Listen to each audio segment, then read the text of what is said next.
여러분 혹시 이런 생각해 본 적 있으세요?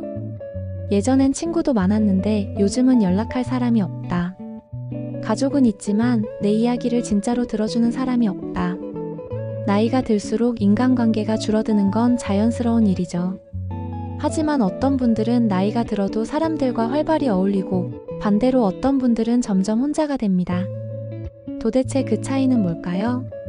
실제로 연구에 따르면 사회적 관계가 활발한 노인이 더 오래 산다고 합니다. 또 친한 친구가 있는 노인은 우울증 위험이 줄어든다고 해요. 그만큼 노년기에는 인간관계가 행복의 가장 중요한 요소라는 거죠. 그렇다면 어떻게 해야 나이가 들어도 따뜻한 관계를 유지할 수 있을까요? 오늘은 외롭지 않은 노후를 위한 3가지 인맥관리법을 알려드릴게요. 혹시 이런 말 들어보셨나요? 나이가 들면 친구보다 가족이 중요하다. 이 말 반은 맞고 반은 틀립니다. 물론 가족은 소중하지만 자식도 바쁘고 배우자도 언젠가는 곁을 떠납니다. 결국 남는 건 내가 직접 만든 인간관계예요. 그런데 많은 분들이 이런 실수를 합니다. 먼저 연락하면 민폐 아닐까? 괜히 챙기는 것 같아서 어색해. 이런 생각 때문에 점점 더 고립되는 거죠. 하지만 반대로 나이가 들어도 관계가 좋은 분들은 이 3가지만 실천합니다. 첫째, 먼저 연락하는 사람이 되세요. 왜 내가 먼저 해야 해? 라고 생각하면 안 됩니다. 나이가 들수록 인간관계는 기다리는 사람이 아니라 다가가는 사람이 승자입니다. 먼저 안부를 묻고 작은 모임이라도 주최해보세요. 예를 들면 매주 같은 시간에 공원에서 만나 걷기 운동을 하거나 한 달에 한 번씩 식사 모임을 주도해보는 겁니다. 이렇게 하면 자연스럽게 사람들이 곁에 남습니다.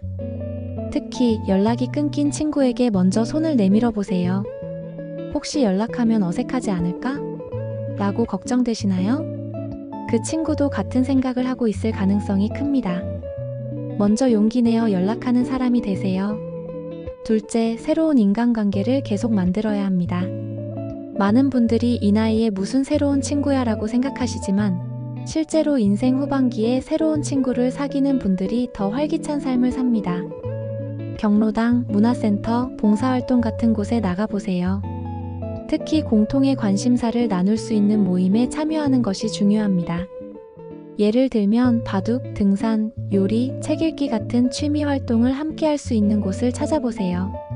이런 곳에서는 자연스럽게 대화가 이어지고 비슷한 관심사를 가진 사람들과 더 깊이 있는 관계를 만들 수 있습니다. 셋째, 한 사람과 깊이 있는 관계를 만들어 보세요. 넓은 인간관계도 좋지만 어떤 일이 있어도 서로 챙겨줄 한 명이 있는 게 더 중요합니다. 사실 친구가 많아도 외로운 사람이 있습니다. 하지만 진짜 내 이야기를 들어주고 나를 이해해주는 단 한 명만 있어도 외롭지 않습니다. 그러니 가장 마음이 편한 친구 한 명을 떠올려 보세요. 그 사람과 더 자주 연락하고 더 많은 시간을 보내세요. 마음을 터놓고 이야기할 사람이 한 명이라도 있으면 노후의 외로움은 확 줄어듭니다. 자, 여러분. 지금 떠오르는 사람이 있나요? 그렇다면 오늘 한번 연락해보세요.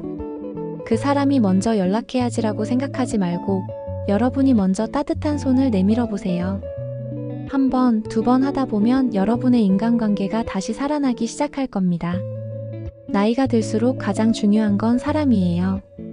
혼자가 아니라 함께하는 노후를 만들어 보세요. 오늘 영상이 도움이 되셨다면 가까운 사람들에게도 공유해주세요. 우리 모두 외롭지 않은 행복한 노후를 만들어가요. 지금까지 몸부자 마음부자 되는 지름길 리치 실버였습니다. 감사합니다.